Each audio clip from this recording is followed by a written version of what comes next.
বাংলাদেশে এবং বাংলাদেশের বাইরে পৃথিবীর বিভিন্ন প্রান্তে যে যেখান থেকে চ্যানেল আই দেখছেন, আপনাদের সকলকে সাদর আমন্ত্রণ তৃতীয় মাত্রা দেখবার জন্য। সাম্প্রতিক নানা বিষয় নিয়ে আলোচনার জন্য এখন আমার সঙ্গে স্টুডিওতে রয়েছেন আমার বায়ে বসা আছেন জাতীয় রাজস্ব বোর্ডের প্রাক্তন চেয়ারম্যান ডক্টর মোহাম্মদ আব্দুল মজিদ। আমার ডানে রয়েছেন real estate and housing association of Bangladesh rehab president doctor Ali Afzal. স্বাগত আপনাদের দুজনকে তৃতীয় মাত্রায়। এই মুহূর্তে বাংলাদেশের অর্থনীতির জন্য সবচেয়ে বড় চ্যালেঞ্জ কী বলে মনে হয় আপনার কাছে? মূল্যস্ফীতি, রাজস্ব আহরণ, ব্যাংকিং খাতের সংস্কার, না আঞ্চলিক এবং বৈশ্বিক যে ভূ রাজনীতি আছে সেটাকে মোকাবেলা করা? ডক্টর মোহাম্মদ আব্দুল মজিদ। ধন্যবাদ। আমি মনে করি সবকটাই। কেননা ইন অর্ডার অফ মেরিট যদি বলি তাহলে এই মুহূর্তের হচ্ছে আমরা যে বাজেটটা দিয়েছি বা যেটা দেওয়া হয়েছে সেটার সময় বারবার বলা হয়েছে পাস হয়েছে। হ্যাঁ, পাস হয়েছে যেটা বলছি। অন্যান্য সময়ের চাইতে এবারে একটু বেশি করে বলা হয়েছে যে এটা বাস্তবায়ন করা যাবে কি না। বাস্তবায়ন যোগ্যতার প্রশ্ন নিয়েই বাজেট আলোচনায়, বাজেট বীক্ষণে যেটা ছিল বেশি, সেটা হচ্ছে বাস্তবায়ন করা যাবে কি না, অর্থাৎ বাস্তবায়নের উপরে জোর দিতে হবে এবং সেটা খুব সিরিয়াসলি মনিটর করতে হবে, দেখতে হবে। ইতিমধ্যে প্রায় 1 মাস হয়ে গেছে বাজেট পাস হয়ে যাওয়ার পর। আমি ছোট উদাহরণ দেই এই বলে, যেবারের বাজেটে বলা হয়েছে যে 3 মাসের মধ্যে যদি আপনি রিটার্ন জমা দেন ব্যক্তি করদাতার, তাহলে আপনি ওই যে যত রেয়াত বা এইসব সুবিধা পাবেন। অর্থাৎ আপনাকে এনকারেজ করা হচ্ছে আপনি 3 মাসের মধ্যে রিটার্ন দেবেন, যেটা এক সময় ছিল তাই। পরে ওইটা তো নভেম্বরে গেল, তাই এইটাকে ওনার ধারাবাহিকভাবে আনার চেষ্টা করা হয়েছে। বলছে 3 মাসের মধ্যে যদি দেওয়া হয় তাহলে you will be getting many facilities etcetera. এরপরে যদি দেন তাহলে আপনার আস্তে আস্তে জরিমানা, তারপরে ওইগুলো পাবেন না, ইত্যাদি ইত্যাদি। আমি মনে করি that is also a very lucrative good decision. But the question is 3 মাসের 1 মাস তো চলে গেল, আপনি এখনও ওই আয়কর পরিপত্র একটা জারি করতে হয়। কারণ অর্থবিধি যেটা পাস করা হয় ওখানে তো শুধু এসকেসি বলা থাকে যে এই হবে এই হবে, কিন্তু এটার ইন্টারপ্রিটেশন, এই জিনিসটা এইভাবে হবে, কি করতে হবে। যেমন ওনারা প্রায় বলেছেন যে বাড়ি ভাড়ার বা বাড়ির মালিকের কি কত দিতে হবে, এইসব নিয়ে কিছু কথাবার্তা আছে। এইগুলো কিন্তু ওই ভালো করে কষা হয়, ওই আয়কর পরিপত্র এটা জারি হতে হয়। ওইটা হলে ওই অনুযায়ী ব্যক্তি বা ওই আয়কর আইনজীবী তিনি, ওইটা না হওয়া পর্যন্ত জানি না এটার কি ব্যাখ্যা হবে, কি হবে, এটা বসে থাকে। 1 মাস চলে গেছে, তাহলে 2 মাস সামনে আছে, এখনও ওই পরিপত্র জারি হয়নি। আরেকটা হচ্ছে অনলাইনে দেওয়ার ব্যাপারটা। তো অনলাইনে দেওয়ার ব্যাপার হলে অর্থবিধিতে যেসব নতুন নতুন বিষয় বলা হয়েছে, যেমন প্রথমটা হবে 4 লাখ, তারপরে 10%, 5%, এইগুলো কিন্তু সিস্টেমের ভিতরে ফিট ইন করে দিতে হবে, অর্থাৎ আপগ্রেড করে দিতে হবে সিস্টেমটা, অনলাইনের সিস্টেমটা। তাহলে না it will read your entry. হ্যাঁ, আমার এত হয়েছে, ওখানে যদি লেখা থাকে এটা 10% এত হবে, অটোমেটিক্যালি মেশিন ক্যালকুলেট করে। সেই আপডেটটাও এখনও করা হয়নি, 1 মাস চলে গেল। আমি এটাই বলতে চাচ্ছি বারবার যে বাস্তবায়নকে যদি আপনি অর্থবহ করতে চান, কারণ আমাদের এবারের বাজেটের সবচেয়ে বড় চ্যালেঞ্জ, বড় প্রশ্ন বলা হয়েছে যে রেভিনিউ বাজেটটা বেশি। এটা করতেই হয়েছে যেহেতু আমি ব্যয়ের বাজেট বেশি করেছি, তো সুতরাং আমার রেভিনিউর উপরে বেশি অ্যাটেনশান দিতেই হবে, থাকতে হবে। সেইটাতেই যদি দেখা যায়, যেমন ইতিমধ্যে এনবিআর একটা প্রশাসনিক পরিবর্তনও করা হয়েছে। হ্যাঁ, সেটার কি পরিস্থিতি, সেটা কেমন প্রকাশ করা হচ্ছে, সেই ব্যাপারগুলো দেখার ব্যাপার আছে। তো সেই জন্যেই এইসব প্রশ্নগুলো যাতে না ওঠে এবং সুন্দরভাবে করা যায় সেটা দেখার, এবং ওই বাস্তবায়নের উপরেই আমি থাকতে চাচ্ছি, যে বাস্তবায়ন যোগ্যতাটা, বাস্তবায়নটা দেখাটা। এবং আমরা বলেছিলাম যে 1 জুলাই থেকেই যেন মিডিয়াও বা সবাই যেন সোচ্চার থাকে। এটা অতীতে যেটা হয়, ওই বাজেট পাশ করার দিন পর্যন্ত সবাই খুব সোচ্চার থাকে, এটা হচ্ছে কেন, ওটা হচ্ছে কেন ইত্যাদি সমালোচনা ঝড় তুলে আর যেই পাশ হয়ে যায় আনটিল নেক্সট ইয়ার, ওই যে সম্পূরক বাজেট আসার আগ পর্যন্ত, অর্থাৎ মে মাস বা জুন মাস পর্যন্ত সবাই ঘুমায়, কথা বলেন, একবারও জিজ্ঞেস করে না। শুধুমাত্র সাম্প্রতিককালে মিডিয়া আমাদেরকে একটু প্রশ্ন করে, যেহেতু আমি এনবিআরে ছিলাম, স্যার দেখেন স্যার টার্গেট এত ছিল, উনি তো করতে পারেন নাই, আমারে জিজ্ঞেস করে। তা আমি বললাম এটার উত্তর আমি কেন দেবো, কীভাবে দেবো, ও পারে না কেন, অর্থনীতি ঠিক করা হয়নি, করা নয়, তা হয়নি ইত্যাদি, যা যেভাবে বলে একটা উত্তর দেই। এই ছাড়া কেউ কিন্তু জিজ্ঞেস করে না। যেমন আমি বলি যে সংস্কার করার জন্যে 2টা কমিটি আমরা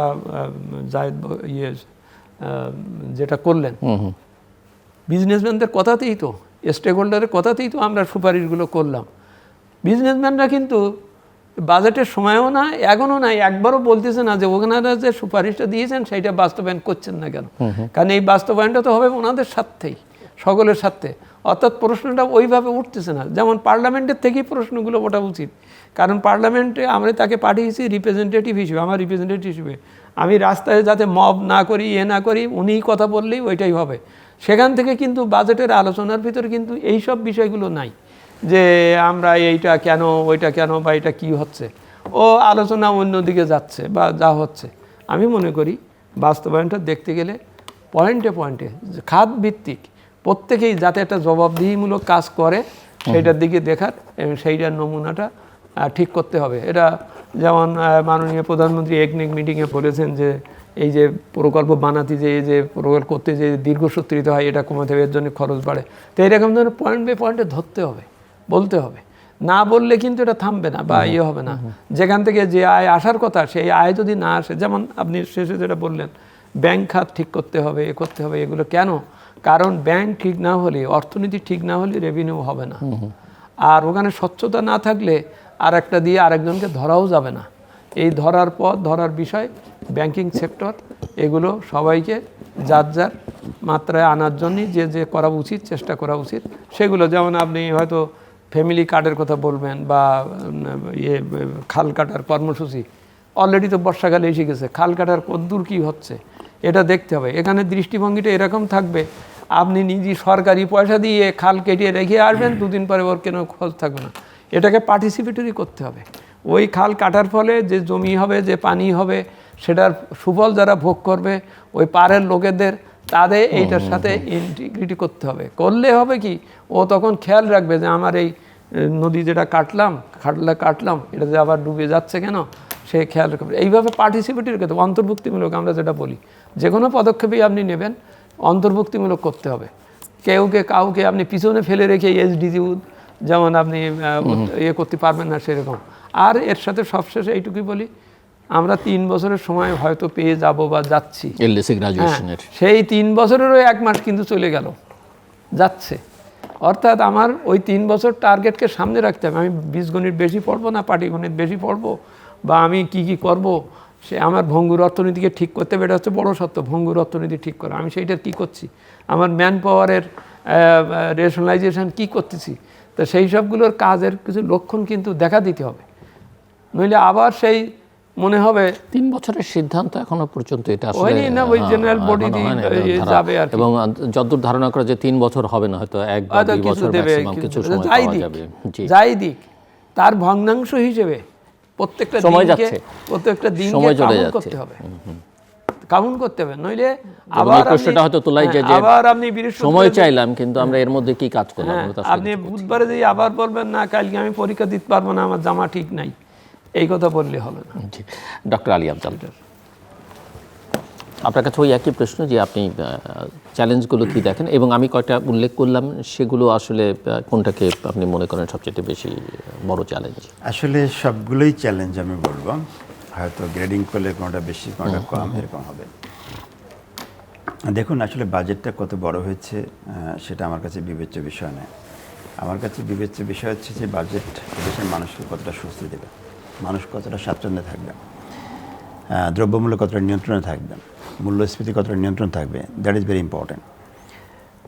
এবারে বাজেটে ঠিক বাজেট সাধারণত অতীতের যে 54 বছরের ইতিহাস আমরা লম্বা সময় দেখছি, বাজেট পেশার সাথে সাথে মিছিল, মিটিং, বিদ্রোহ অনেক কিছু হয়। এইবার বোধহয় কিছুটা স্বস্তিদায়ক বাজেট আমি বলবো, যে এত বেশি মানে বিরোধী পক্ষ বলি বা পাবলিক সেন্টিমেন্ট বলি, তাতে বোঝা যায় যে এক্সেপ্ট হাউজিং সেক্টর, হাউজিং ছাড়া বাকি জায়গাগুলোতে, রিয়েল এস্টেট সেক্টর ছাড়া বাকি জায়গাগুলোতে হয়তো কিছুটা কমফোর্টেবল হয়েছে, দ্রব্যমূল্য তেমন বাড়ে নাই, বিভিন্ন প্রোডাক্টের দাম, নিত্যপণ্যের দাম বাড়ে নাই, ইটস এ গুড সাইন। একই সাথে আমি বলতে চাই যে বাজেটের একটা বড় দিক, আমার সহালোচক বলেছেন ডক্টর এনবিআর এর সাবেক সম্মানিত চেয়ারম্যান, যে মুখ্য বিষয় হচ্ছে যে কেমনে আয় করা যাবে। যে বাজেট হয়েছে, ঘাটতি বাজেট 9 লক্ষ 38 হাজার কোটি, am I right? এরকম ইটস এ বিগ বাজেট। এখন প্রথমে আসবে যে এইটা কেমনে আদায় করা যায়। এই মেইন তো স্টেকহোল্ডার আমরা ব্যবসায়ীরা, আমাদের কাছ থেকে মেজর পার্টটা আসবে। আমাদের ট্যাক্স দিতে আপত্তি নেই, ট্যাক্স দিতে হবে না, রাষ্ট্র কীভাবে চলবে। তো একই সাথে আমি বলতে চাই আসলে এর থেকে বেশি গুরুত্ব দেওয়া দরকার যে বাজেটের টাকাটা ব্যয় কোথায় কোথায় হবে, সেটা স্বচ্ছতার সাথে হবে কিনা, যৌক্তিক হবে, জাস্টিফাইড হবে কিনা। কারণ আপনি দেখেছেন, অতীতে আমরা দেখেছি, অতীত নিয়ে হয়তো ঘাটাঘাটি অনেক হয়েছে। আমি তারপরে একটু বলতে চাই যে এক হচ্ছে যে এই বাজেটের টাকা তছরুফ হয়েছে, যাচ্ছে তেভাবে খরচ করা হয়েছে। ইভেন আমি দেখলাম মিডিয়াতে আমাদের এয়ারপোর্ট নিয়ে যেভাবে আপনি ভালো করে জানেন, আমার থেকে ভালো জানেন, যে হারে একদম গ্রাফিক্যালি দেখানো হচ্ছে যে কোনটা কী হয়েছে। ফিশের বালিশ কেলেঙ্কারি, 5 টাকার গাছের কথা বলা হচ্ছে লাখ টাকায়। মানে এই যে বিষয়গুলো আসছে, আমাদের কষ্টের জায়গা কিন্তু এখানেই। আমি একজন tax payer, regular tax pay করি। আমার কথা হচ্ছে যে আমি ট্যাক্স রাষ্ট্রকে দিয়েছি রাষ্ট্র উন্নয়নের জন্য, দেশের জনগণের জন্য। মানে আমার আছে ট্যাক্সের নিয়ম কি, যারা আছে তার কাছ থেকে নিয়ে, যার নাই তাকে রাষ্ট্র দেয়। রাষ্ট্র হচ্ছে মাঝখানে একটা দায়িত্ব পালন করে, সার্ভিস প্রোভাইড করে। রাষ্ট্র তার ব্যবসা করে না, রাষ্ট্র ব্যবসা করার সুযোগও নেই। কিন্তু এই জায়গাটি আমার কাছে মনে হয় বেশি স্বচ্ছ হওয়া দরকার। কিন্তু আমি দেখছি যে always government pressure, NBR pressure, সকলের প্রেশার হচ্ছে যে কেমনে ট্যাক্স আদায় করা যায়। ইভেন সবচেয়ে মজার বিষয় হলো যে এই রাষ্ট্রটা, আমি বলবো যে এটা তুগলকি রাষ্ট্র বলবো এটাকে আমি, যে ব্যবসায় খারাপ হতে পারে না, ব্যবসা খারাপ হয় ভালো হয়। যার জন্য ওই যে যদি ধর্মীয় দৃষ্টিকোণ বলি, যে ব্যবসাকে হালাল করা হয়েছে এই জন্য লাভও আছে লসও আছে। একমাত্র দেশ বাংলাদেশ বোধহয় পৃথিবীতে যেখানে লস বলে কিছু নাই। আপনি জানেন কি আমি জানি না, আমি ব্যবসায়ী হিসেবে বলতেছি। আমি একটা ব্যালেন্স শিট দেওয়ার পরে কোনো দিনই আমাকে মানবে না যে নেক্সট ইয়ারে সেল কমছে, নেক্সট ইয়ারে লাভ কমছে, এটা কখনো তারা মানে না। It is true. আসলে এটাই কি সত্য? বাস্তবতা ব্যবসা নষ্ট হতে পারে, ধ্বংস হতে পারে, আবার কোনোটা বেশি ফ্লারিশ করতে পারে। এই রিয়েলিটি কিন্তু নাই। তো এই জায়গাগুলোকে আসলে আমি মনে করি অত্যন্ত স্বচ্ছতার সাথে দেখা দরকার। একই সাথে স্বচ্ছতার পাশাপাশি বলবো যে আনপ্রোডাক্টিভ খাতে ব্যয়। ধরেন রাষ্ট্রের যদি আমি বলি যে বিশাল বিশাল ভবন তৈরি করা হয়েছে, কার টাকা দিয়ে? জনগণের টাকা দিয়ে। কিন্তু অনেক ভবনই আমি নিজে যে দেখেছি আগারগাঁতে, অনেক ভবনই অনেকগুলো ফ্লোর পড়ে আছে। এটা যদি প্রাইভেট বিল্ডিং হতো তাহলে কিন্তু এর জাস্টিফাইড ইউজ হতো। কারণ যেহেতু ওই আয়টা আসছে জনগণের, মানে আমাদের ট্যাক্সের টাকা থেকে আসছে বা বিভিন্নভাবে আসছে, অত লোনের টাকা বিভিন্নভাবে আসছে, সেই জায়গায় কিন্তু জবাবদিহির জায়গাটা নাই। তো এই জন্য আমি দুইটা কথা বলেছি। একটা হচ্ছে যে ব্যয়ের জায়গাটা স্বচ্ছতা নিশ্চিত করা দরকার, আর একটা হচ্ছে যে জাস্টিফাইড করা দরকার। আসলে প্রজেক্টটা কি দরকার, আসলে কি এসেনশিয়াল। আমি দেখেছি যে আমিও গভর্নমেন্ট চাকরি করেছি, কথায় কথায় প্রজেক্ট, কিছু হলেই প্রজেক্ট। আর প্রজেক্ট হলেই হচ্ছে যিনি করতেছেন তারও লাভ আছে, যে মন্ত্রণালয়ের প্রজেক্ট তাদের সকলেরই ওখানে কিছু অংশী আছে। একই সাথে বিগত 16 বছর যে দুর্বৃত্তায়নের মাধ্যমে রাষ্ট্রকে ধ্বংস করা হয়েছে, ধ্বংস শব্দটা ইউজ করলাম আমি, যে সেটা হচ্ছে তার মধ্যে তারা কারা ছিল, এদেশের আমলারা, কারা ছিল এদেশের কতিপয় দুষ্ট রাজনীতিবিদ বলবো আমি, আর অসাধু ব্যবসায়ীও ছিল সেখানে। এই চক্র মিলে কিন্তু গোটা 16 বছরে এই দেশটাকে ধ্বংস করেছে। এদের ব্যাঙ্কগুলো ধ্বংস হয়েছে, নন ব্যাংকিং প্রতিষ্ঠান, ইভেন পাবলিক প্রাইভেট ইনস্টিটিউট সবগুলো ধ্বংস হয়েছে কিন্তু। তো সেই জায়গার থেকে রাষ্ট্রকে বেরিয়ে আসতে হবে। আমি বলতে চাই মাননীয় প্রধানমন্ত্রী মাত্র 5 মাস হয়েছে, এটা যথেষ্ট নয় জাজ করার জন্য।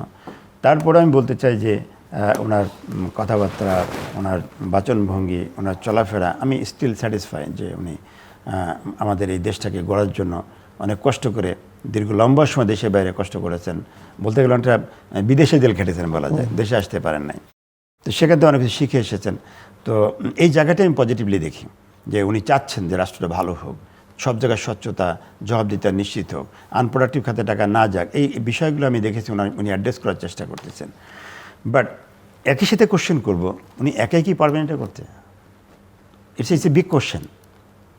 ওনার সারাউন্ডিং যদি ভালো না হয়, যেটা অতীতেও হয়েছে, দেখেন যদি সারাউন্ডিং ভালো না হয় তাহলে উনি চাইলেও কিন্তু পারবেন না। আপনি দেখেন সেই পুরনো আমলাতন্ত্র, সেই পুরনো ব্যবসায়ী সিন্ডিকেট, সেই পুরনো রাজনীতিবিদ, অনেকে ভোট পাল্টাইছে, আর কিছু ধরেন যে মুষ্টি দাগি যেগুলো বা বড় বড় যেগুলো আছে সেগুলো হয়তো জেলে গেছে বা দেশের বাইরে পালিয়ে গেছে, বাকিরা সবাই কিন্তু এই সয়েলে রয়ে গেছে। তো এই মানুষগুলো যদি থাকে সেই চক্রটা, তাহলে এই চক্রের মধ্যে, দুষ্ট চক্রের মধ্যে থেকে একজন মাননীয় প্রধানমন্ত্রী যতই ভালো চাক না কেন, উনি কিন্তু ভালো কিছু করতে পারবেন না।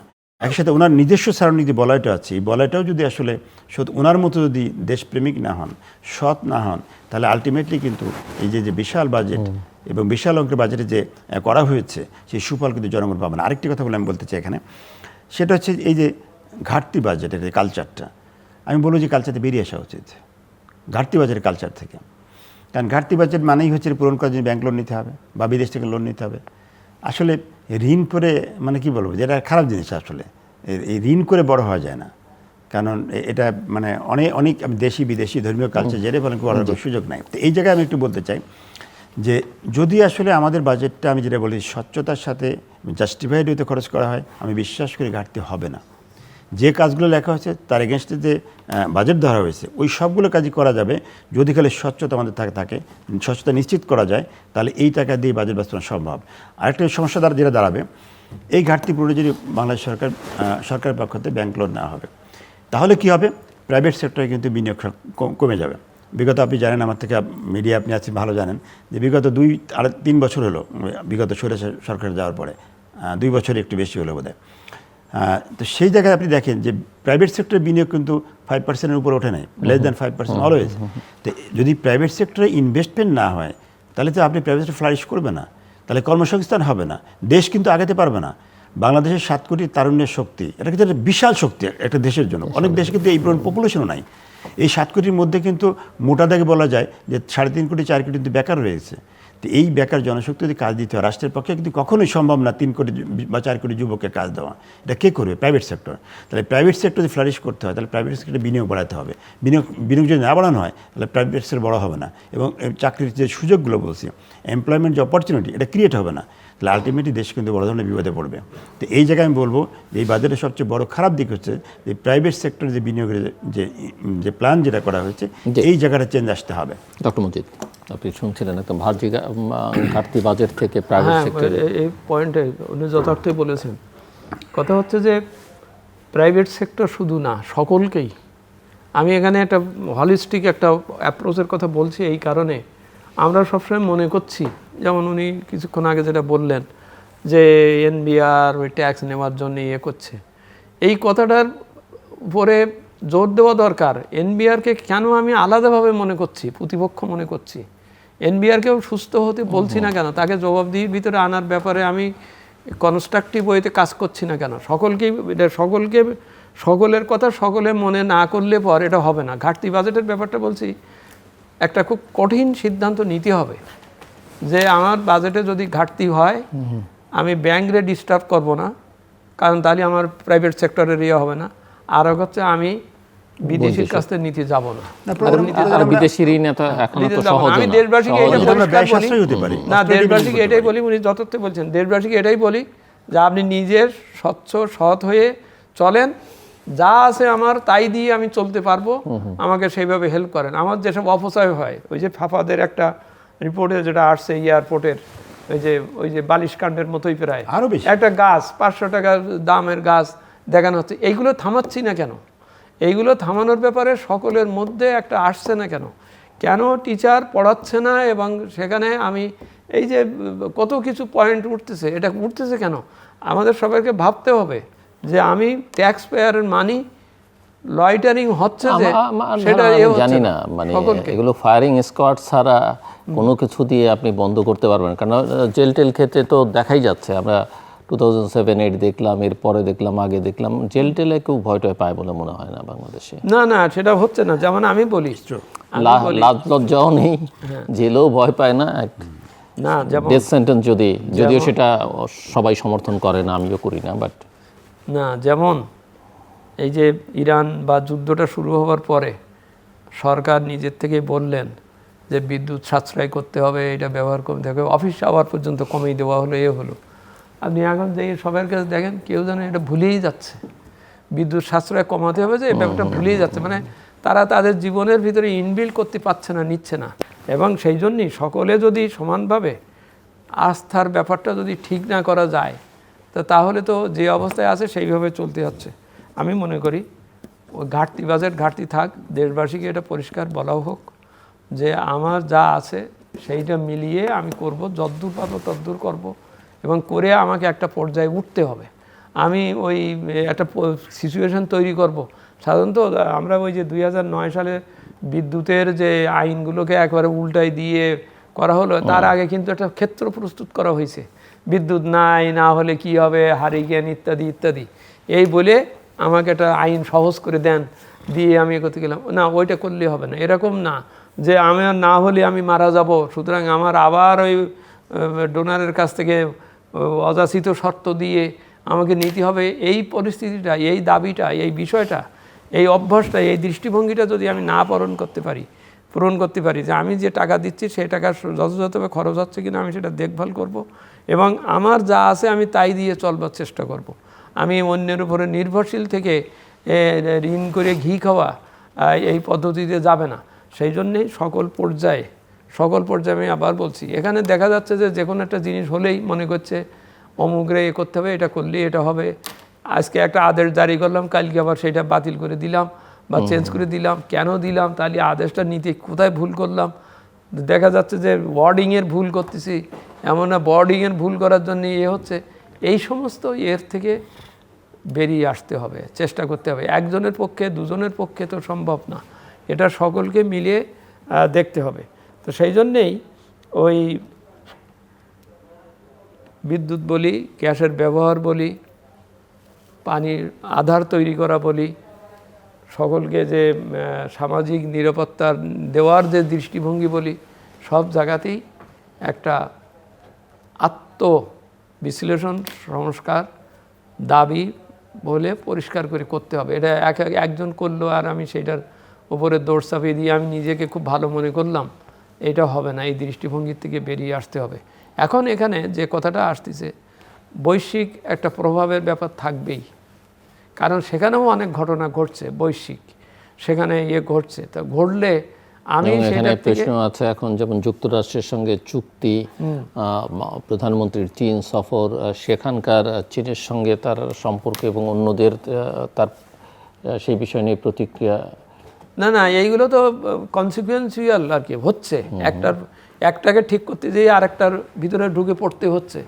সেই জন্যেই আমি মনে করি এই আন্তর্জাতিক সম্পর্ক বা ভূ রাজনীতির ভাইদের তৎপরতার সাথে আমি ওইভাবে এই না মিলাতে যেয়ে যেটা সম্ভব সেটাকে মিলাবো, বাকিটা আমাকে আমার নিজের মধ্যে নিজেকে স্থিতিশীল থাকতে হবে। আমেরিকার সাথে যে ট্যারিফে যে চুক্তি হয়েছে এটা বেদবাক্য না বা না, এখানে আমার সবসময় ওই করে যেতে হবে বিষয়গুলোকে। ওই যে ডিসক্লোজার, নন ডিসক্লোজার, এগুলো করা ঠিক হয়নি, কারণ এগুলোকে মানতে হবে। এটা কারণ এটা সমগ্র জাতিকে একসাথে বেঁধে ফেলছে। তা বেঁধে ফেলতে গেলে, যেমন এই সময় ইভেন অন্তর্বর্তীকালীন সময়েও 1000 কোটি টাকার, 1000 মিলিয়ন ডলারের চুক্তি স্বাক্ষর করা হয়েছে ওই যে এনবিআর বা এগুলো সংস্কার করার জন্যে। হয় আপনি নিজের মতো নিজে করবেন, আপনার অটোমেশন আপনি নিজে করবেন, নিজের দেশে আপনার ভেন্ডর আছে, নিজের সিস্টেম দিয়ে আপনি করবেন, যেটুকু পারবেন সেটুকু করবেন। আপনি আরেকজনের কাছ থেকে লোন নিয়ে, বিদেশি ভেন্ডর দিয়ে সে আমার ডাটা সব নিয়ে যাবে, তারপর 2 দিন পর চলে যাবে। আমি এই গচ্চা দিতে, এটা জাতি হিসেবে আমাদেরকে অবশ্যই আত্মশাসন করতে হবে। গচ্চা আর দেওয়া যাবে না, গচ্চা করতে গেলে হবে না।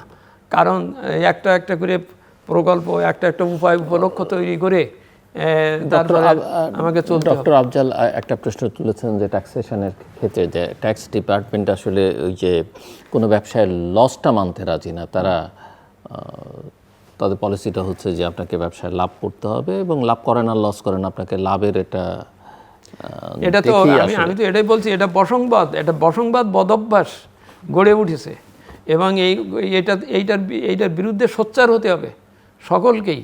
এনবিআর নিজের সোচ্চার হবে না, বাট পারবেন তাকে জবাবদিহি করার ব্যাপারে যদি আমি না ঠিক করি তাহলে এটা হতে থাকবে। তো সেই জন্যই বলছি যে আপনি সংস্কার চাইলেন, আপনার সংস্কারের একটা পরিকার, যেমন আমি শ্বেতপত্রের কথাটাই বলি। একদম নতুন অন্তর্বর্তীকালীন সরকার এসে শ্বেতপত্র তৈরি করলো, সেখানে সে দেখাই দিল, লিস্ট করে দিল এখানে এই অন্যায় হয়েছে। এই শ্বেতপত্রটা পড়তে হবে না, শ্বেতপত্রটা বাস্তবায়নের দিক যেতে হবে না। কারণ শ্বেতপত্রের বিষয়গুলোকে যদি আমি এখন অ্যাড্রেস না করি তাহলে তো সবাই মনে করবে ও আবার আরেকটা শ্বেতপত্র ভবিষ্যতে লিখবে, তাতে আমার কি। হ্যাঁ, এই যে ব্যাপারটা এখানে, এই জন্যেই জবাবদিহিতার পরিবেশ সৃষ্টি করার জন্যেই শ্বেতপত্রে কি বলেছে, সংস্কারে কি বলেছে, আমাকে এগুতে হবে। যেমন একটা ডিপার্টমেন্টের কথা বলি, একটা ডিপার্টমেন্টকে আপনি 2 ভাগ করলেন, দুটো সিস্টেমের জন্য করলেন, করে বললেন যে এইভাবে হবে। এখন আপনি সাম্প্রতিককালে একটা প্রশাসনিক একটা ব্যবস্থা নিলেন, সেটা কি আপনি আগের আইনে করলেন না পরের আইনে করলেন বোঝা যাচ্ছে না স্পষ্ট।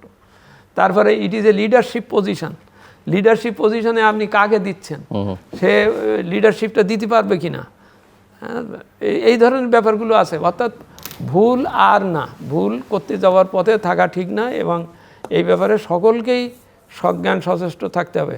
ওনারা কিন্তু একবারও মানে বিজনেসম্যান বা অন্যরা কিন্তু একবারও জোর কণ্ঠ হচ্ছেন না যে সংস্কার নাই কেন, সংস্কার করা হচ্ছে না কেন, শুধু দোষ দিয়ে গেলাম যে এনবিআর আমার সাথে খারাপ ব্যবহার করতেছে, রুল ব্যবহার করতেছে।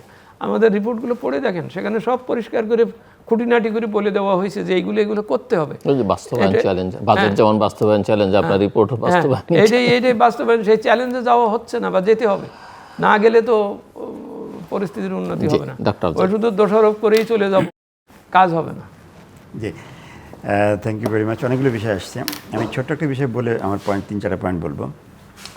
আপনি সুন্দর কথা বলেছেন যে ফায়ার স্কোয়াডে নিয়ে যাওয়ার জন্য, এটা ঠিক যে এটা আইনের দৃষ্টিতে হয়তো খারাপ মনে হতেও পারে, কিন্তু আসলে এই জাতিকে ভালো করার তো আমি জানি না।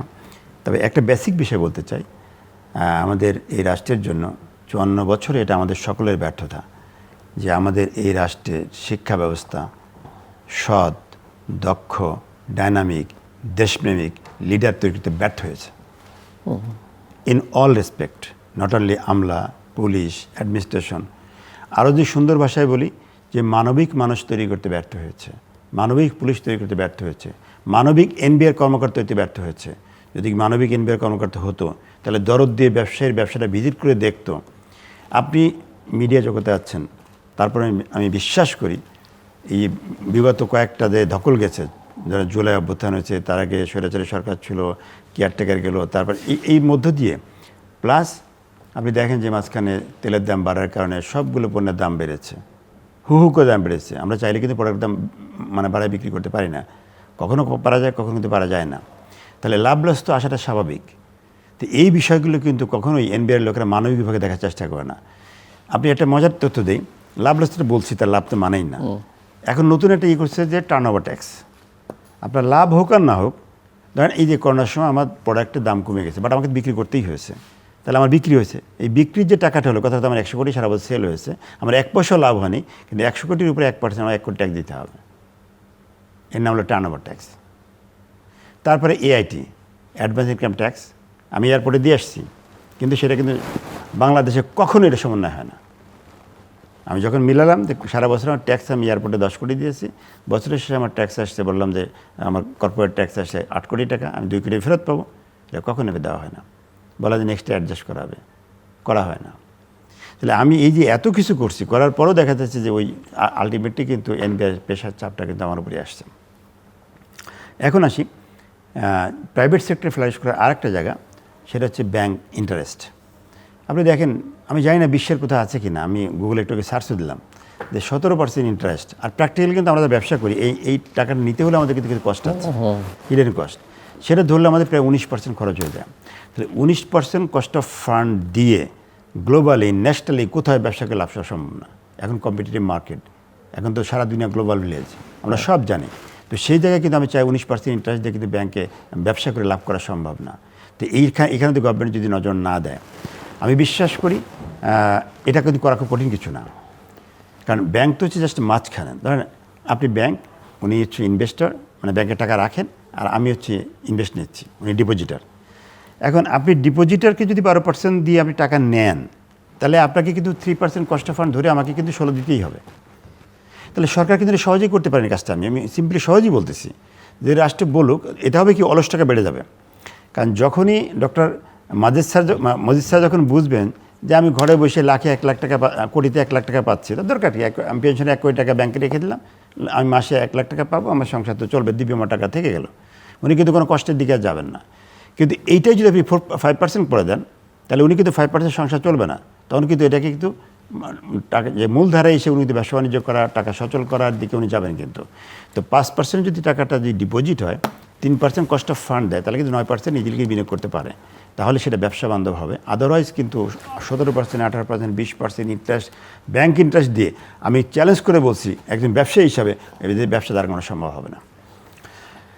এরপর আসি যে আমাদের যে ব্যবসায়ীদের ফান্ডিংয়ের সোর্স কিন্তু দুইটা মূলত, এর বাইরেও আছে কিন্তু মূলত দুইটা, একটা হচ্ছে ক্যাপিটাল মার্কেট, একটা হলো আমার ব্যাংক ফাইন্যান্স যে মার্কেটটা আছে। তো ব্যাংক মার্কেট তো শেষ, আপনি জানেন, মুষ্টি হাতে গোনা যেটা বিদেশি বা কয়েকটা স্বদেশি ব্যাংক ছাড়া সকল ব্যাংকেরই বিনিয়োগ সক্ষমতায় জিরো, জিরো না মাইনাস বলবো, কারণ অনেক ব্যাংকে কিন্তু গ্রাহকরা যে টাকা পাচ্ছে না, তো বিনিয়োগ করতে করবে, যার টাকা সেই পাচ্ছে না, তাহলে বিনিয়োগ সক্ষমতা জিরো হয়ে গেছে, তাহলে ব্যাংকের থেকে ব্যবসায়ী টাকা পাচ্ছে না। ক্যাপিটাল মার্কেটে যান, মার্কেটটি শেষ হয়ে গেছে।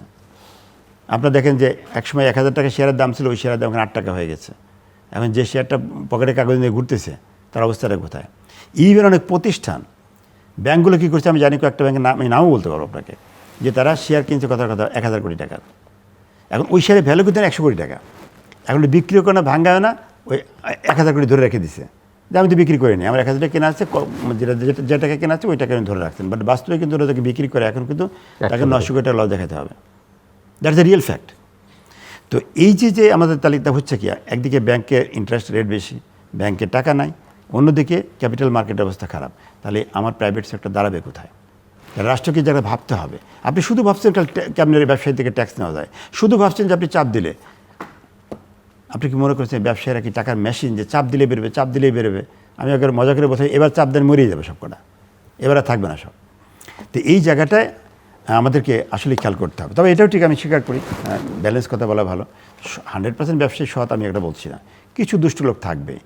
যেমন আমার মাননীয় প্রধানমন্ত্রী বলতে পারবেন না যে 18 কোটি মানুষ সৎ, আমরাও বলতে পারবো না ব্যবসা কমিটি সবাই সৎ, কিছু থাকবে, তাদের জন্য আইন আছে, কোর্ট আছে, আদালত আছে, দ্যাটস ডিফারেন্ট। বাট গণহারে পাইকারি দরে সব ব্যবসায়ীকে এই যে এআইটি নিয়ে টাকা ফেরত না দেওয়া, টার্ন ওভার ট্যাক্স নেওয়া, এআইটি না মানে কি? সিম্পল কথা হচ্ছে যে আমি ব্যবসায়ীকে ট্রাস্ট করে না, বিশ্বাস করি না, আমি আগেই ট্যাক্সটা নিয়ে নিচ্ছি, ফাইন নেন, ভালো কথা, কিন্তু আপনি যদি বছর অ্যাডজাস্ট করবেন, অ্যাডজাস্ট করছেন না।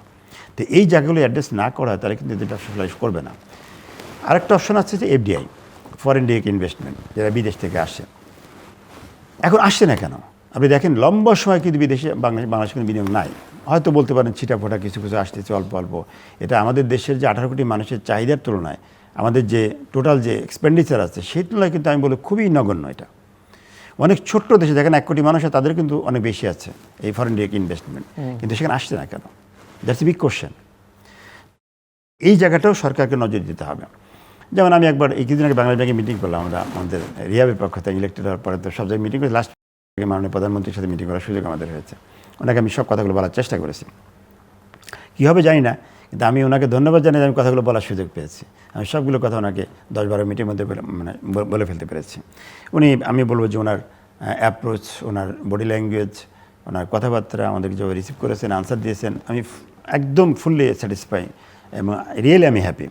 এবং আমার কাছে মনে হয়েছে, আমি তখন ভাবতেছিলাম যে 20 বছর আগের তারেক জিয়া আর প্রধানমন্ত্রী Tarique Zia is far different.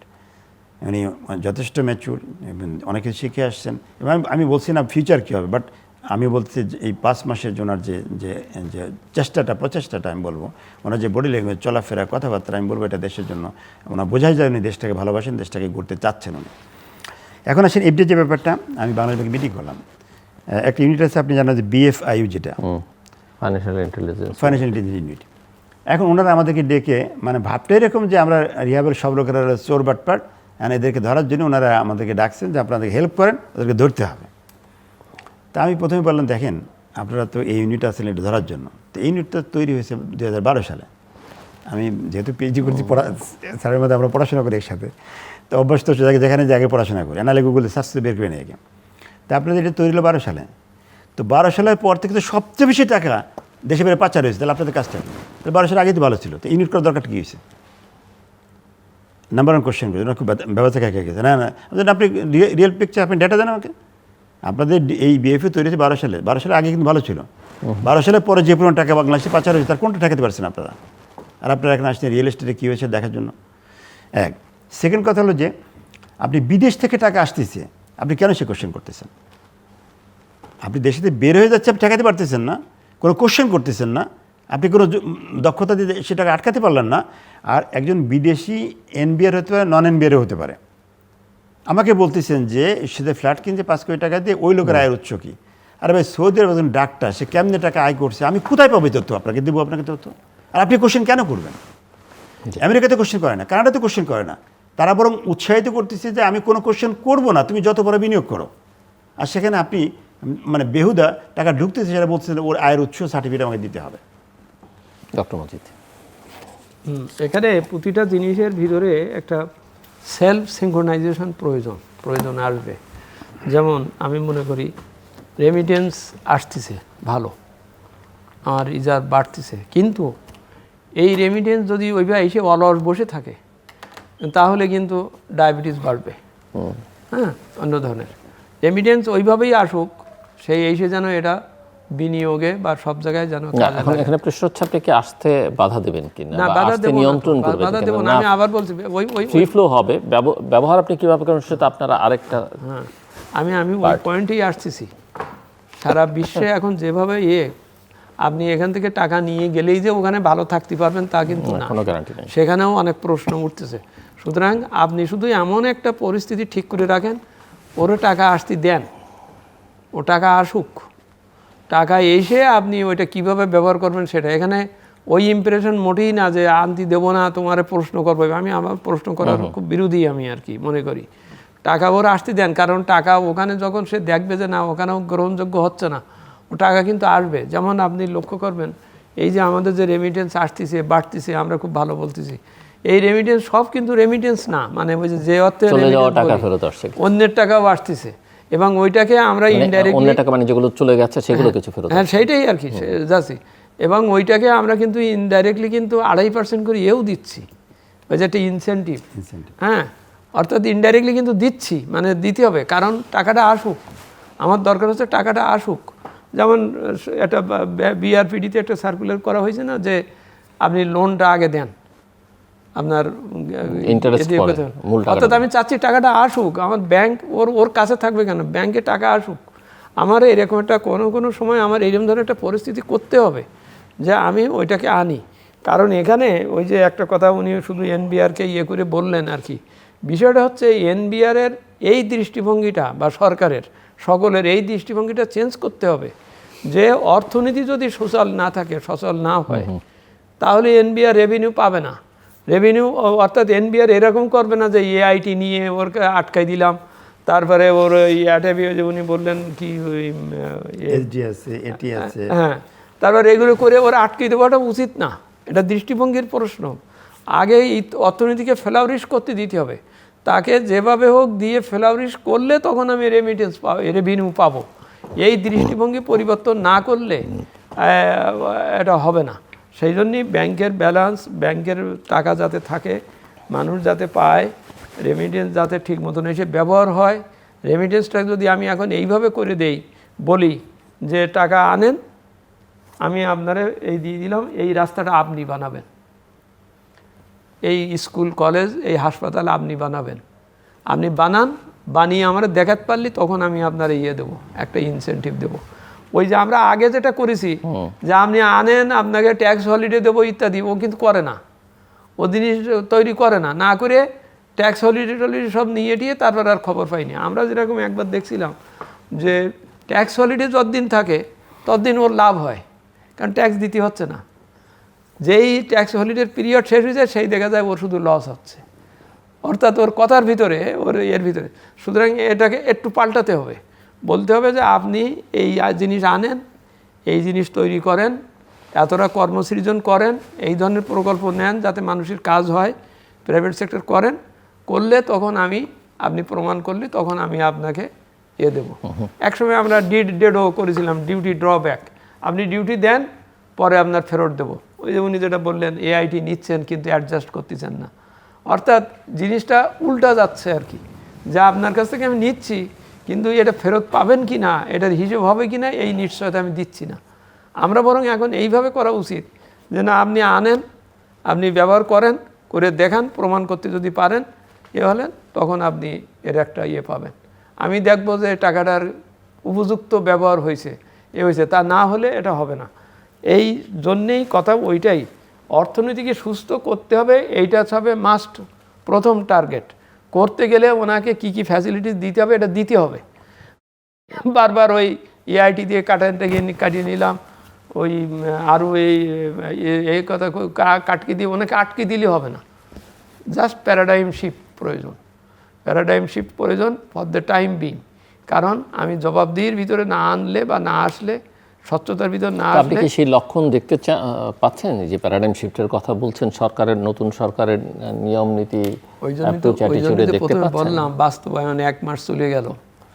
এই 1 মাসের ভিতরে ন্যূনতম একটা পরিস্থিতির একটা দেখাতে হবে, দেখতে হবে যে আমি প্যারাডাইম শিফট যেটা চাচ্ছি করেছি। কারণ অনেক বিভিন্ন দেশের সঙ্গে মুক্ত বাণিজ্য চুক্তি, না খুব সাধারণভাবে বলি, যেসব জিনিসগুলোকে আমি ওই যে দাম কমাইছি, ডিউটি কমিয়েছি, বা আমাদের বিখ্যাত মানিটারি পলিসিতে যেসব কথাগুলো বলা হয়েছে, প্রকৃতপক্ষে বাজারে ওইসব জিনিসের দাম কমেছে কিনা, এই মনিটরিংয়ে কোনো দুর্বলতা আছে কিনা, এটা নিশ্চিত করতে হবে। আমি ডিউটি কমালাম ঠিকই আছে, কিন্তু সেই বেনিফিটটা মানুষ বেনিফিটটা পাইলো না। আমি রাষ্ট্র এদিকে রেভিনিউ লস করলাম, ওদিকে ও বেনিফিট পেল না। এই জায়গাটায় অর্থাৎ আমি বলতে চাচ্ছি যে জবাবদিহিতাটা, স্বচ্ছতাটা, এটাকে সকলে মনে প্রাণে গ্রহণ করে বাস্তবায়নে যেতে হবে। আমি কিছু জিনিস পকেটে রাখলাম, কিছু জিনিস মনে করলাম আমি আমার রেগুলেটরি প্রতিষ্ঠানগুলোকে যদি আবার ওই ঠুটো জগন্নাথ বানিয়ে ফেলি, হ্যাঁ, তাকে যদি আমি একটা পকেটস্থ করে ফেলি, তাহলে তো কোনো কাজ হবে না। সকলকেই জবাবদিহির মধ্যে আনতে হবে। রেভিনিউ আনার ব্যাপারে যে রেভিনিউ আনছে তাকেও, যে বিজনেসম্যান, এবং এটা বড় দৃষ্টি থাকবে যে ভালো সৎ ব্যবসায়ী, তাকে প্রোটেকশন দিতে হবে। আর আপনি যে খারাপ তারে ধরবেন, তারে ধরার জন্য আপনি খুব কড়া আইন বানালেন, বানিয়ে প্রয়োগটা করলেন ওই যে লোক দেয়, যে লোকে করে। এইটার থেকে এই প্যারাডাইম শিফট চাচ্ছি। কারণ আপনাকে ওই দুষ্টের দমন, শিষ্টের পালন, এটাকে মনে প্রাণে প্রমাণ করতে হবে, দেখাতে হবে, ওনাকে ফ্যাসিলিটিস দিতে হবে, দিয়ে ওনাকে প্রোটেকশন করতে হবে। আর অন দ্য আদার হ্যান্ড এই যিনি দুষ্টামি করছেন বা এ করছেন, সে ব্যাপারে আমার যথাযথ এ করতে হবে। যেমন এই অর্থ ফেরত আনার ব্যাপারেই আমি বলি কথাটা।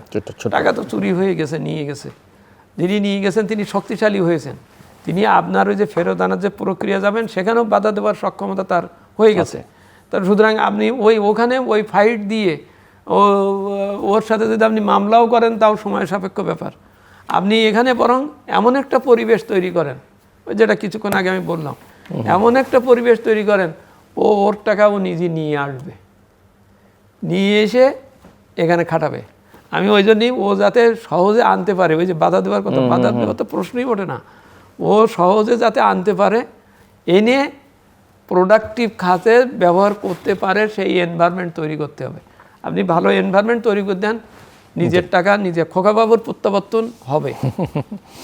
ডক্টর আফজাল, আমরা ক্লোজিং রিমার্কস, ফাইনাল রাউন্ড। আরেকটি বিষয় আমি একটু অ্যাড করতে চাইছিলাম, ইজ অফ ডুইং বিজনেস। আপনি ব্যবসা কস্ট, আমি একটাই শুধু বলি, ব্যবসার সহজীকরণের সূচকে আমাদের অবস্থান হচ্ছে 190টা দেশের মধ্যে আমরা 168 নম্বরে অবস্থান করছি। এটা যদি সরকার অ্যাড্রেস না করে, আমি বর্তমান নির্বাচন সরকারকে বলতে হতে এটা বাদ দিলাম, যদি এই জায়গায় অ্যাড্রেস না করা হয়, 7 কোটি তারুণ্যের শক্তি যে 4 কোটি জব পায়নি, তাদের সবাইকে কিন্তু প্রাইভেট পাবলিক মিলেও কিন্তু জব দেওয়া যাবে না। বেস্ট হয়েছে তাদেরকে এন্টারপ্রেনার তৈরি করা। আপনি এন্টারপ্রেনার তৈরি করতে হলে আপনাকে কিন্তু এই সুযোগটা দিতে হবে। আপনি ট্রেড লাইসেন্স করতে গেলে হ্যাসেল, 1000 টাকা গভর্নমেন্ট ফি, কথার কথা 5000 টাকা গভর্নমেন্ট ফি, 50,000 টাকা না দিলে সেই লাইসেন্সটা হয় না। তারপরে আমাদের একটা ইন্ডাস্ট্রি করতে হলে অসংখ্য লাইসেন্স আমরা জানি না, ফায়ারের লাইসেন্স, এনভায়রনমেন্টাল লাইসেন্স থেকে শুরু করে দুনিয়ায় আর অসংখ্য লাইসেন্স লাগে, এবং প্রত্যেকটাতে হ্যাসেল ফেস করতে হচ্ছে। রাষ্ট্র যা পায় তার থেকে, আমি প্রাইম মিনিস্টারকে এই কথাটাই বলছিলাম যে আমরা তো ট্যাক্স দিয়ে চাই, তো ট্যাক্স তো রাষ্ট্রের 5 টাকা, কিন্তু 5 টাকা দিতে গেলে আমাকে আরও 20 টাকা বাইরে খরচ করতে হয়। আপনি ট্যাক্সটাই 10 টাকা নেন, কিন্তু এটা হাতের ছোঁয়া বাদ দেন, এটা ফুললি ডিজিটালাইজ করে দেন, একদম টোটাল ডিজিটালাইজড। আমি অত তৃপ্তি পাবো যে আমি রাষ্ট্রের জন্য 10 টাকা দিয়েছি, 10 টাকায় রাষ্ট্র পেয়েছে, আমার আর কোনো টাকা লাগে নাই। কিন্তু এখন 5 টাকা রাষ্ট্র নাই, কিন্তু আমাকে আরও 25 টাকা ব্যয় করতে হয় ওই 5 টাকা দেওয়ার জন্য। তো সেই জায়গাতে আমি বলবো যে এই যে ব্যবসা যদি সহজীকরণ না করা হয়, দেশে যদি এন্টারপ্রেনার তৈরি করে না হয়, তাহলে এই যে বেকার যত বিশাল যুব সমাজ পড়ে আছে, তারা কিন্তু একসময় কিন্তু সমাজের জন্য, এই রাষ্ট্রের জন্য, পরিবারের জন্য একটা বোঝা হয়ে দাঁড়াবে। তো এই জায়গাটায় মনে করি রাষ্ট্রকে অ্যাড্রেস করা দরকার। একই সাথে রাষ্ট্রের মধ্যে একটা এনভায়রনমেন্ট ক্রিয়েট করতে হবে, যে যাতে করে বিদেশে যারা আছেন, আপনি দেখেন আজকে সৌদি আরব তো তেল সমৃদ্ধ দেশ, তারাও কিন্তু বিদেশি বিনিয়োগ অ্যাট্রাক্ট করার জন্য তারা কিন্তু নতুন নতুন প্রজেক্ট হাতে নিয়েছে। আপনি জানেন ভিশন 2030 তারা স্টার্ট করেছে। দুবাই তেল সমৃদ্ধ দেশ, তারাও কিন্তু বিদেশি ইনভেস্টরকে নিয়ে আসছে। তো আমরা বাংলাদেশ কেন পারবো না? আমাদের সেই এনভায়রনমেন্ট, সেই পরিবেশ দিলে আমরাও সেটা করতে পারবো, আমি বিশ্বাস করি এটা। তো আমি বিশ্বাস করি রাষ্ট্র এই কাজটি করবে। আর সবশেষ যেহেতু আমি রিয়ার প্রেসিডেন্ট, একটা কথা না বলেই পারছি না যে আসলে রিয়েল এস্টেট সেক্টরটা সত্যি খুব খারাপ অবস্থায় আছে। আমি একেবারে ইমোশনালি বলতেছি, এই সেক্টরটা ধ্বংস হয়ে যাবে। যদি এই সেক্টরটা ধ্বংস হয়, এটা বলে শেষ করছি আমি, সেটা হচ্ছে যে আমি ঠিক আছে, আমার 33টা কোম্পানি আছে, আমার 2টা আবাসন রিলেটেড, ধ্বংস হয়ে গেলে আমার 2টা করলাম না, বাট বাকিটা দিয়ে আমার কিন্তু আমার ছেলেমেয়ে আমি সংসার চালাতে পারবো। বাট রাষ্ট্রকে মনে রাখতে হবে, যদি আবাসন সেক্টর ধ্বংস হয়ে যায়, তাহলে এই সেক্টরে 50 লক্ষ যে কর্মকর্তা কর্মচারী রয়েছে, তারা কিন্তু বেকারের রাষ্ট্রের বোঝা হবে। আমরা এই সেক্টরে সাপোর্ট ইন্ডাস্ট্রি সহ 16% জিডিপিতে কন্ট্রিবিউশন করি, সেটা কিন্তু বন্ধ হয়ে যাবে। আমরা রেজিস্ট্রেশন সহ ডাইরেক্ট ট্যাক্স এবং আমাদের কর্পোরেট ট্যাক্স সহ প্রায় 60,000 কোটি টাকার ট্যাক্স দিই, রাষ্ট্র সেটাতে বঞ্চিত হবে। বিদেশি রেমিটেন্সের 20 থেকে 21% আমাদের প্লট ফ্ল্যাট বিক্রির মাধ্যমে দেশে ঢোকে, সেটা কিন্তু রাষ্ট্রের বন্ধ হবে। একই সাথে এই সেক্টরের সাথে জড়িত সাপোর্ট ইন্ডাস্ট্রি, প্রায় 269টা ইন্ডাস্ট্রি আছে, সিমেন্ট, রড, বিভিন্ন সব কিছু মেলায়। এই ইন্ডাস্ট্রির মেইন ক্রেতা হচ্ছে আমরা যদি বন্ধ হয়ে যাই, ওই ইন্ডাস্ট্রির ক্রেতা কিন্তু থাকবে না, বিক্রি কমে যাবে এবং তারা লস করবে, এবং তারা যে ব্যাংক থেকে টাকা নিচ্ছে ওই ব্যাংক ক্রাফট হবে।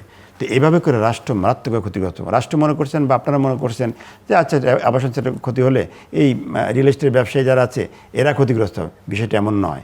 হোল রাষ্ট্রের উপরে, হোল রাষ্ট্রের অর্থনীতির উপরে মারাত্মক একটা ইফেক্ট আসবে। এই জন্য আমি অনুরোধ করব যে মাননীয় প্রধানমন্ত্রী এই বিষয়টা গুরুত্বের সাথে দেখবেন। Thank you very much. Doctor Mohammad Abdul Majid, আমি অনুরোধ করব, let them analyse them selves. তাদের সেলফ এওয়া দরকার, কারণ কাদেরকে বলছেন? আমি রিয়েল এস্টেট সেক্টরকেই বলছি, সকল সেক্টরকেই বলছি, আমি শুধু রিয়েল এস্টেটকে বলছি না।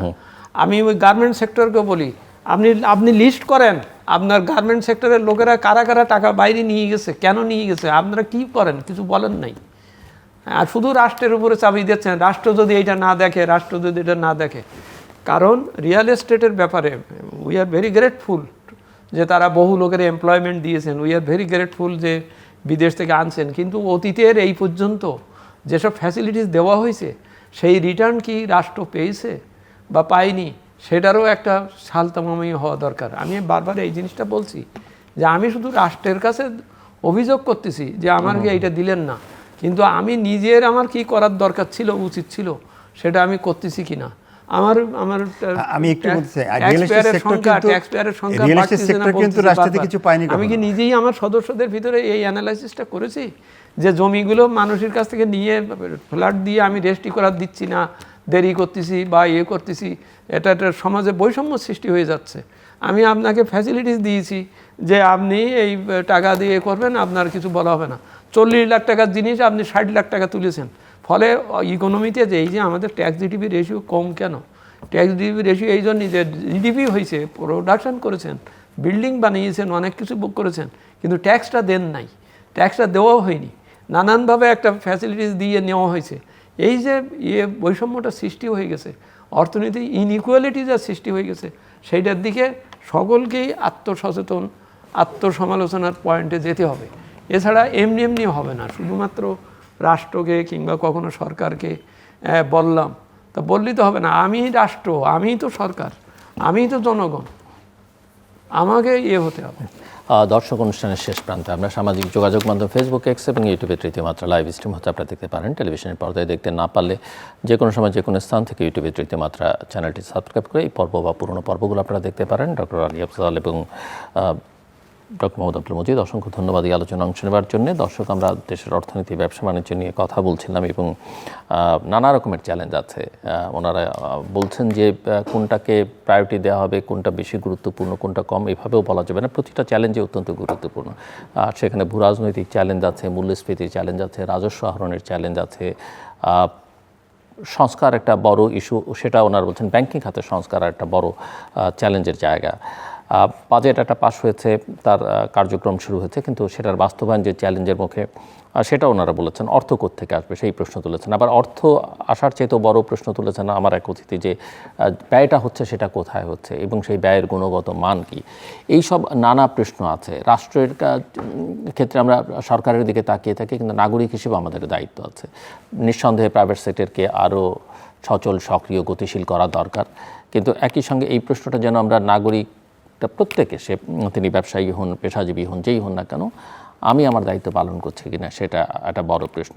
এবং সব মিলিয়ে যে জায়গাগুলো নিশ্চিত করা দরকার সেটা হচ্ছে স্বচ্ছতা প্রতিটা কাজের ক্ষেত্রে, রাষ্ট্রের হোক, ব্যক্তিগত পর্যায়ে হোক, প্রাতিষ্ঠানিক পর্যায়ে হোক, স্বচ্ছতা, জবাবদিহিতা, সুশাসন, এই বিষয়গুলো যতক্ষণ পর্যন্ত আমরা নিশ্চিত না করতে পারবো এই সংকট কিন্তু আসলে থেকেই যাবে। আমরা আশা করব যে এই বিষয়ে আমরা প্রত্যেকে সচেতন এবং অবশ্যই সরকারের দায়িত্ব এখানে সবচাইতে বেশি, যেহেতু সামগ্রিকভাবে সব কিছু পরিচালনার দায়িত্বে তারা আছেন। আমাদের সঙ্গে থাকবার জন্য অসংখ্য ধন্যবাদ। আপনাদের সবার জন্য শুভকামনা।